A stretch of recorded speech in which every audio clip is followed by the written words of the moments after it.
Hey, Shalom Markins, welcome back apart from Jim London, giving all praise, honor, and glory to Yahweh, Bahashem, Yahweh Shai, Bahashem, Chachwadash. Want to give double honors unto the elders, the apostles, GMS, and Shalom out there to the whole for that pushing the truth and all sincerity. All right, back again with another video, and just putting out there, man, that the spirit of this of Esau's kingdom is dying, man, because hey, we're in the last days, man. Okay, we're in the last days of this kingdom, and it's being brought down low. And all the news and all the information that's coming out about this place is just just signs to show you these things, man. So we've got another article here. It's from Sky News, right? It says, with clubs closing and the rise of no alcohol Britain, is this the death of the big night out, right? Showing you that the mirth, the spirit of this place is dwindling, right? And it's something we've been noticing, as men in the truth, man. The spirit of this place has been dying. Gradually, it's been dying. Okay, all the feast days, the holidays, Christmas, Easter, and all these different demonic events that Esau pushes out there. It's been dying, man. Okay, it's not as jubilant and as celebrated or as festive as it used to be. Everything's got quiet. Everything's getting quieter. Guy Fawkes night, fireworks night. It's just getting quieter, man. Less people be getting involved like that compared to how they used to, because of many factors. People are just fed up, people are broke, people are struggling, right? And so these things are not being done as much now because they're being what's the word, man? Fatigued by life. Everything that every Esau's doing to these people, man, is wearing them down. All right. So let's get into some of this article and grab some precepts. Right, it says Britons are drinking less and less now. Right, and we all know that the Brits like to drink. Right, they all like to have a good drink. Right, but it's happening less and less. Right, in many ways this is a good thing. Well, with the nighttime economy already struggling, okay, the economy is struggling. Nighttime, these bars and clubs are struggling, right? Because they're paying higher rents. Because they're in London, they're paying higher rents, right? And that's why all their products are got to go up in price, man. And it's expensive. It's like expensive here in London, man. If you want to go out in London, that's why brothers don't visit down in London, man, to go do anything. It's just fucking expensive, man. We go, on the outskirts, locals, right, where things is cheaper. But it's expensive there in central London, man. Right? So it's having a knock-on effect on the people. They ain't going to the club. They ain't going to these bars and restaurants and that. All right. So the economy is struggling, right? It says businesses are being forced to adapt. Right. Big nights out on the town are an undeniable part of British culture, right?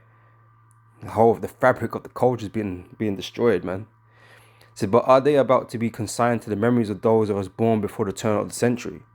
Nightlife experts warn we are losing one club every 2 days at the moment. Places are shutting down, right? Places are shutting down. I was going to start off with this, but since we're on that topic, where's nothing?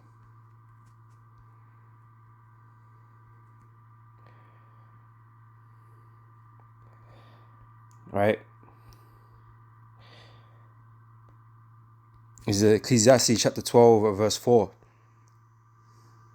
Let me jump up a bit, right? Verse 3, in the day that when the keepers of the house shall tremble, and the strong men shall bow themselves, and the grinders cease. Okay, the grinders are the workers. Right? People remain unemployed because of the hard economic downturn, man. Right? And the grinders cease because they are few, and they and those that look out of the windows be darkened. And the doors shall be shut in the streets. Okay, these store closures, these shop closures, these bars, these restaurants closing down. More and more places are closing down. Right, and being bought up by some other company, but closing the stores down.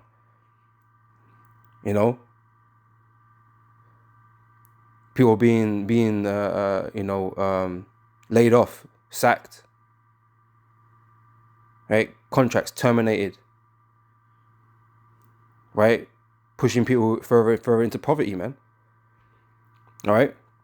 It says, and the doors shall be shut in the streets, when the sound of the grinding is low, and he shall rise up at the voice of the bird, and all the daughters of music shall be brought low, right? So economic downturn and struggles is part of the signs of prophecy of the downfall of this kingdom, right? And that is what this world is going through right now, not just here in the UK, but worldwide, right?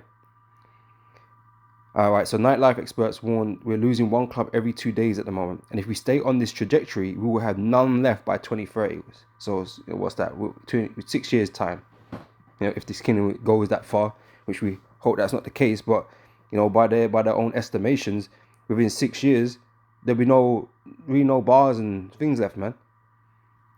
Right, so the main reason we're seeing nightclubs close is that midweek nights have completely fallen away. And it's mainly down to the cost of living, right? To mention the costs, right? People are struggling to make ends meet, and so they ain't going out,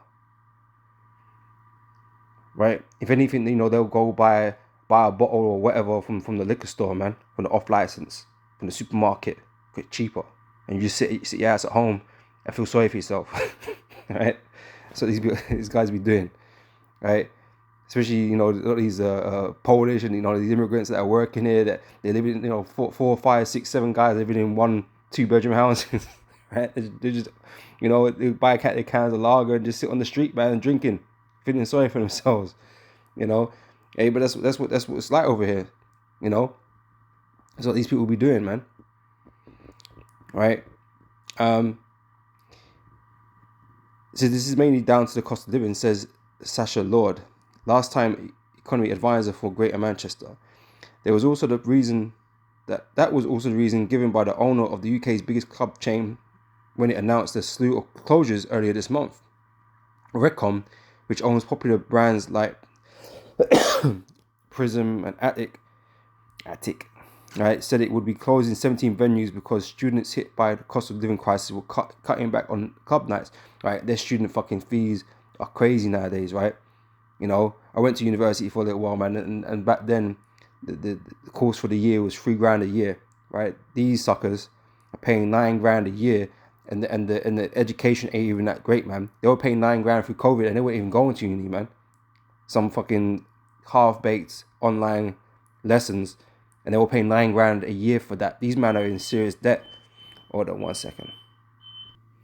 Yeah, these men are high in debt, man, and they're worried about what kind of job they're gonna get after they come out of uni, and how the fuck they're gonna pay off that debt, because that debt's long. They're there for what? Let's do my maths now. So 9, 18, 27, 36 grand. If you're there for 4 years, that's 36 grand you owe the government. I believe there's interest slapped on that as well. And if you haven't taken out other grants too, so at least 36 grand if you're there for 4 years. Okay, that you're paying off. I'm still having to fucking pay off mine. It wasn't even that much back then. It's crazy. Just eating 9% of your earnings every fucking month, whatever. So, yeah, man, it's crazy, right? Just before the pandemic, Mr. Law explained students would often be clubbing midweek, right? Because that's the culture, innit? You don't go there to learn. You don't go to university to fucking learn. These guys are there fucking partying and shit. So they just blow all their money, all their grant money. They just go and blow it every fucking night, get fucking drunk and shit. Turn out to lessons, lectures, fucking fucked up, hanging. Says, but now they're having house parties instead to save money, right? Like I said, it's staying at home. They're just buying bottles from the supermarket from the off license and staying indoors, man, because it's cheaper, hell of a lot fucking cheaper. Hell of a lot fucking cheaper, right? To save money while they grapple with soaring rents and food prices. A nightclub business is not sustainable just on Saturday night and a semi-good Friday night. So that's another thing. I used to work in the pub industry when I was younger, and back in the days, people used to be able to fucking smoke in there, man. Yeah, that's showing my age a bit, but it was fucking horrible. Working amongst those dudes, fucking smoking and shit. You're just there working, going home, smelling that fucking cigarette smoke. It's fucking nasty as shit. But back then it was busy. It was packed. And this was just a local pub. It wasn't a big nightclub or night. It was just a pub. And it was packed every Friday, Saturday night, maybe even a Thursday night. It was pretty busy. But Friday, Saturday definitely was packed.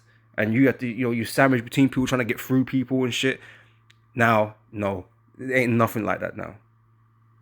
Yeah, there ain't nothing like that now.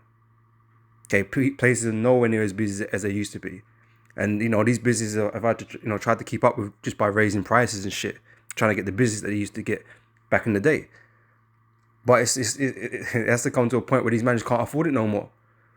The people are not coming through the door. Less and less people coming through the door. Eventually, things have to close. Right? Because like they mentioned, it's not a sustainable business model. All right? We used to hit the wine heavy. Not so much now. There's another trend that is proving a challenge for nightlife business. Generation Z appears to be our most sober one yet. The Portman's Group 2023 annual survey with YouGov suggests 39% of 18 to 24-year-olds don't drink alcohol at all. Well, because they're fucking stuck on fucking YouTube and video games and fucking Pornhub. They don't go out the house. They don't go outside the house. All their friends are cyber friends. So they don't need to go out the house, man. What are they drinking for? Right, this is while this is welcome in many ways, the UK's ingrained booze culture remains much of our nighttime economy is centered around drinking. Right, it's a great pastime, man. A traditional pastime throughout the ages. Man, I always had a drink, right? Always had a drink, always, right? This is Laura Willoughby, who runs Club Soda. Oh, it's lucky. An alcohol-free bar and shop. It says older people are also starting to cut back on their drinking because they want a healthier lifestyle, right? Yeah, because the supposed healthier eating and living is supposed to be kicking in with people, right? Because they realize they've been abusing themselves for the whole fucking life, and now they want to get right in the old age and hopefully add a couple of years on their life with that heavy drinking. Right? See, we hit the wine quite heavy as women in that generation, and now we're and now we're hitting menopause, so we're looking to cut back, she says. So there we go. A recent report by hospitality research organization CAM found 5.2 million fewer adults drank weekly last year than 2021, with 3/4 of adults moderating their alcohol intake to some extent. Drink expert Dan Whiteside believes the availability of information about the bad effects of alcohol, which is really just the overuse of alcohol. It's the abusing of alcohol, because part of this culture, in many others too, we overdo it on drink as a country or whatever, right? They overdo it, man. They get sloppy drunk. They abuse alcohol, man. They don't drink it in moderation. There's nothing wrong in with alcohol in moderation, but this culture doesn't promote moderation. Okay, Esau just wants you to do mad wickedness all the damn time. So he everything's excessive. All right. So yeah, people have damaged their health. All right. This is there believes the availability of information about the bad effects of alcohol and the rise of health influencers are also driving people to cut back. And people have been going out less for quite some time, he says.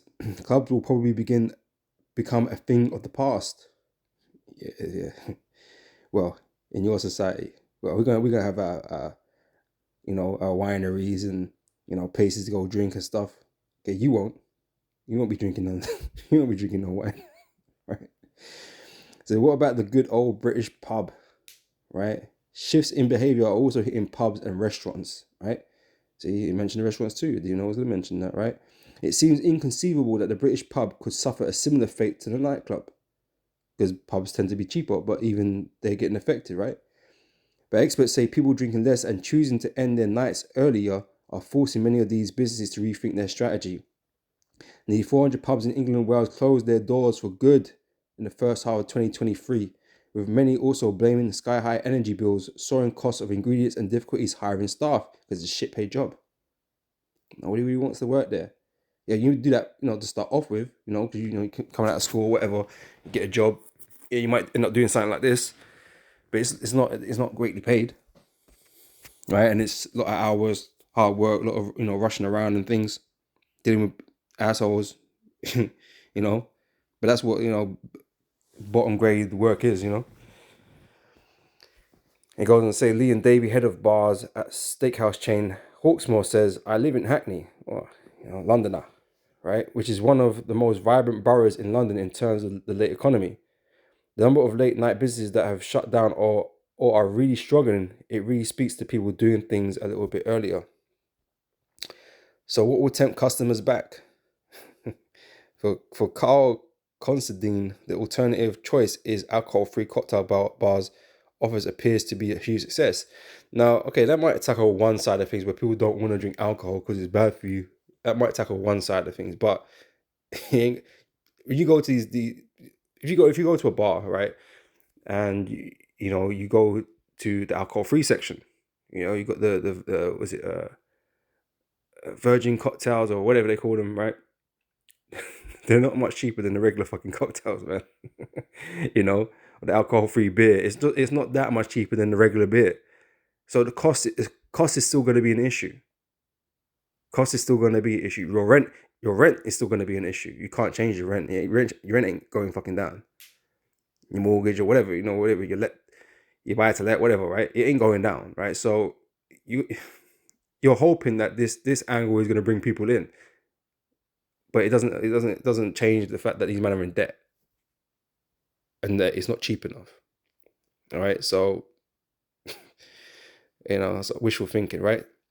So for Carl Constantine, the alternative choice is alcohol-free cocktail bar appears to be a huge success, right? So he's having success with this.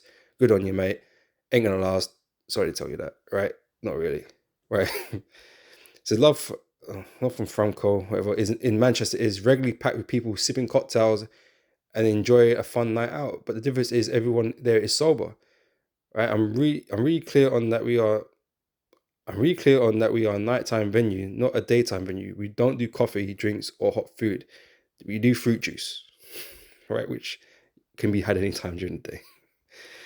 Right? Mr. Considine himself has struggled with alcohol addiction in the past. When he would find he could never just have a quiet night and would always want to take it further. That was the average Brit, right? While Love From is a safe space for those in recovery, he is clear that the bar is absolutely for everyone, including those who are drinkers but just want something different.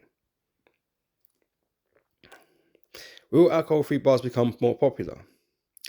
Love From is not the only alcohol-free nighttime venue to have popped up in recent years. Among others, there are also London's LGBT nightclub House of Happiness. These fucking douchebags, right? And of course, Club Soda. But Miss Willoughby says she doesn't think we will see a huge increase in alcohol-free venues like hers because what people actually want is choice. Alright? Many people are cutting down alcohol rather than giving it up altogether, she says. Club Soda runs workshops for retailers to learn about alcohol-free products, and I'll end up expanding the alcohol-free menus. Have seen groups of it's getting boring now. Low and no alcohol products are now the fastest growing part of the industry. All right, well, someone's got to drink it.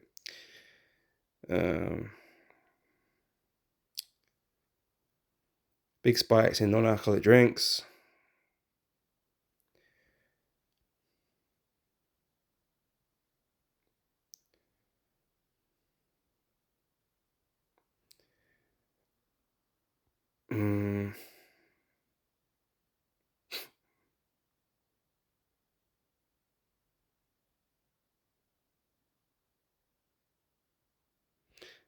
That's the point now.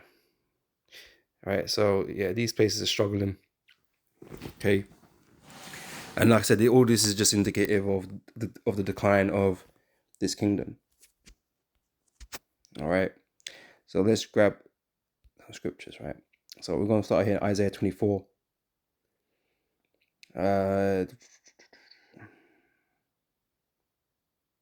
Verse 7. The new wine mourneth, the vine languisheth, all the merry-hearted do sigh. Right? So even though you got Gen Z and they're just oblivious and don't give a fuck about anything that's going on, right? Real people, right? Who are struggling and suffering, man. They can't get the relief they need, man. They can't afford it. They can't have the good time no more. They have to stay indoors and drink themselves into a sorry state because of stress. Real stress, like to do with work and rent and stuff, rather than you know, how much digital game currency they're making on the game, right? That's not real stress. You know, what level your character is or some shit, right? But you know, people that are doing real stress, right? They can't be relieved by, you know, having just some time to blow off steam, go out to the pub, go out, you know, nightclub or whatever. They find it more and more difficult because it's expensive, you know, and it just ain't the same anymore, right? It says, the mirth of tabrets ceaseth, the noise of them that rejoiceth endeth, the joy of the harp ceaseth. They would have parted the games, you know. They shall not drink wine with a song, right? Because they ain't going out no more, right? Strong drink shall be bitter to them that drink it. It's not making the pain go away, because a lot of the time these people drink or got drinking issues, try to drink the pain away, but reality doesn't go away. Okay, you might be able to mask it with shit, drugs and alcohol and all this kind of bullshit, you know, temporary pleasures and stuff like that. But reality is always here. Reality is always going to be there in your face once it wears off. Right, and the reality right now is getting kind of grim for people. Right, all around the earth, it's getting real grim. Right, I read an article today about a guy in Palestine, Gaza, right, lost 103 family members, man, from airstrikes from Israeli troops, Israeli Air Force, man. And it sounds crazy. You listen to the man story, it's just like, wow, man, that's some crazy shit that happened to you, man. You know, you almost feel sorry for you know, but hey, it's the Lord's judgment, man. You know, but that's a sobering fucking situation, man. Ain't no fucking drink gonna help you with that. You know, the drugs will make shit go numb, but when the drugs wear off, man, you just there knowing that your fucking children are gone, your wife is gone, your uncle, your grandparents, they're all fucking gone, man. It's grim. And people been experiencing that. Not on the war scale, but like, you know, the CV happened, people were dying, taking the jump shots, and men are dying, you know, people committing suicide, all kinds of shit. You know, people in their lost, you know, losing their loved ones and shit, right? And things are just getting grim for people, right? So they shall not drink wine with a song. Strong drink shall be bitter to them that drink it. The city of confusion is broken down. Every house is shut up, that no man may come in. There is a crying for wine in the streets. All joy is darkened. The mirth of the land is gone. Right. So you don't, if you think, yeah, that if you drop the drink prices down, like half price, maybe a bit more, that these men won't come back. Of course they're gonna fucking come back. You know, it's just because it's expensive, man. You know, fuck what Gen Z's doing. They don't know what's up anyway, right? But you know, you don't think these men will come back if the drinks were like half price? Of course they wouldn't, man. They fucking love the alcohol. All right. But they say the mirth is gone, man. The men are too stressed, too broke. You know? It's Jeremiah 25, and this is what the Most High did to Israel when he was going off, right? And he said this here, verse 10. Moreover, I will take from them the voice of mirth. Okay, the songs, the jokes, the laughter, right? The voice of gladness, the voice of the bridegroom, the marriages, the celebrations, right? And the voice of the bride, the sound of the millstones, the work, because there's people losing their jobs, right? And the light of the candle, right? The Lord is taking all these things away, all the good stuff, all the joys, the pleasures of this kingdom that people enjoy. The Lord is taking it away from them, right? Again, these are just signs of the Most High destroying this place. All right, this is from Deuteronomy 30, verse 7, because this is what the Lord told us. So the Lord thy God will put all these curses upon thy enemies. So this place is suffering the curses now. The curses are, you know, kind of being eased up upon the children of the Lord and being placed upon our enemies, man, because we're coming into that time, you know, we're in that transition time, man, where Esau's going to lose his kingdom and the kingdom is going to be restored to the king, you know, to Israel, beginning with our Lord Yahweh Shai when he returns. Right? So things are changing, man. And there is no recovery. There's no, you know, there's no bright outlook for this place. Only false promises, right? That these politicians might give you. Oh, we'll be all right. You know, give it a year or two. We'll be back in the green and everything's gonna be all right. No, it ain't. And you know you're lying. You know? It says that the Lord thy God will put all these curses upon thine enemies and on them that hate thee, which persecuted thee. Right? So that's what the Lord is doing right now. I said we just read what the Lord did to us, and now it's happening to you guys. So I'm Tobit 2 verse 6. Remember that prophecy of Amos, as he said, your feast shall be turned into mourning. Right? And like I said, you know, these festivals, these holidays that he sort of set up, man, it's not the same, man. The spirit of it is going. It's been dying year by year. It's been dying. Because more people are in a more depressed state, a more stressed out state. In a state of mourning, you know? Right? And all your mirth into lamentation. Right? That's what's occurring.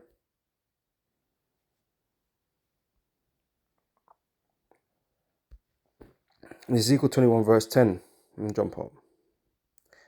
Verse 9, Son of man, prophesy and say, thus saith the Lord, Yahweh.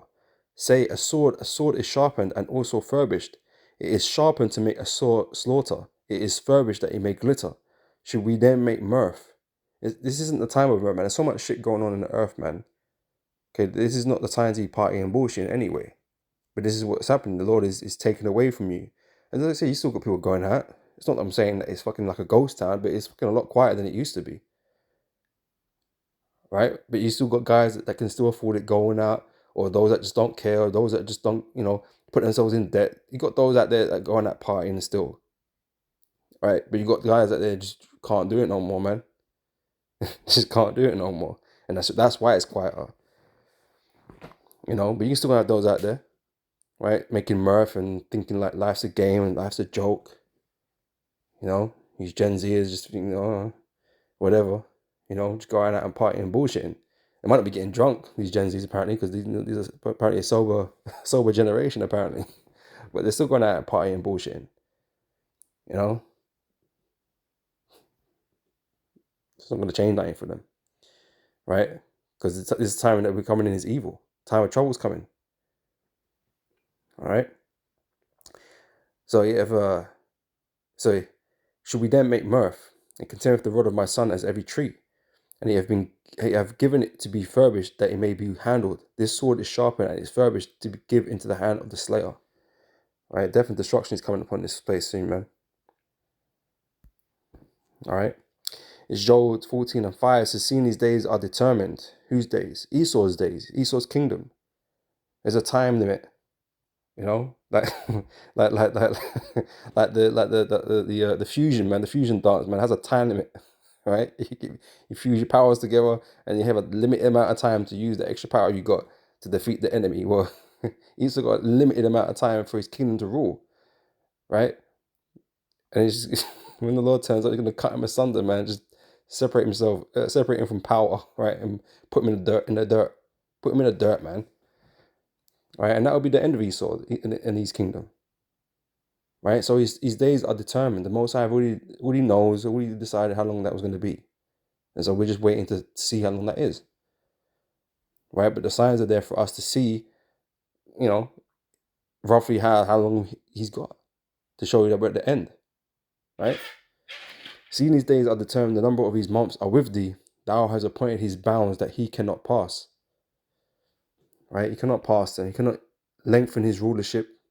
He can't maintain it. He can't usurp. He can't do nothing. He's on borrowed time. Right? So I'm going to close out with this from 2 Esdras 9 and verse 1. He answered me then and said, measure thou the time diligently in itself, and when thou seest parts of the signs past, which I told you before, all these prophecies are signs. The things we're supposed to be looking out for. You know? If you retrospectively look back at all these other kingdoms that came, right? Because people can look at it now and this, you know, Rome started going down when this started happening, and because of this and because of that, those were signs that may have been missed back then during the time it was happening. They didn't understand what was going on back then. But looking back at it, it's like, yeah, this started happening, and that caused this to happen, and Rome was falling because of this, and then it was destroyed. Right, the power of hindsight, right? Because you already have all the information, and right now you're living in the midst of it, and you don't understand what's going on right now because everybody thinks or believes that the kingdom that they're living in is going to be here forever. That everything's just going to always be the same. When that's just not the case. It's never happened. Okay, there's no pretext for that. It's never happened before. So to believe that your world, your kingdom is going to carry on forever, man, it's a dream. Right, a bubble that you put yourself in. Okay, that's about to get popped. All right, so there are signs of the end of these kingdoms, man, and we've been given knowledge of what these signs are prior to this kingdom falling down. Right, so these are the types of things that we're watching out for, we're looking out for, you know. All right, it says, and when thou seest part of the signs past which I told thee before, then thou shalt understand that it is the very same time wherein the highest will begin to visit the world which he made. Therefore, when there shall be seen earthquakes and uproars of the people in the world, then thou shalt well understand that the Most High spake of those things from the days that were before thee, even from the beginning. For like as all that is made in the world have a beginning and an end, and the end is manifest. Right? The end is manifesting. All this is a manifestation of the end. No good news. You know, that's why people don't like watching the news, man, because there ain't no good news for them. Right? It's too depressing.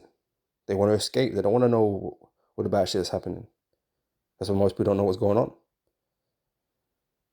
Right? But that's the condition of your world, man, of your kingdom, and you just think it's gonna go on like that forever? That's just gonna be okay? No, it's gonna fall at some point. Right? And like I said, these are signals. All right. So I'm gonna end it there. Lord willing, this has been edifying, and I'll catch you brothers and sisters on the next video. So until then, I say shalom.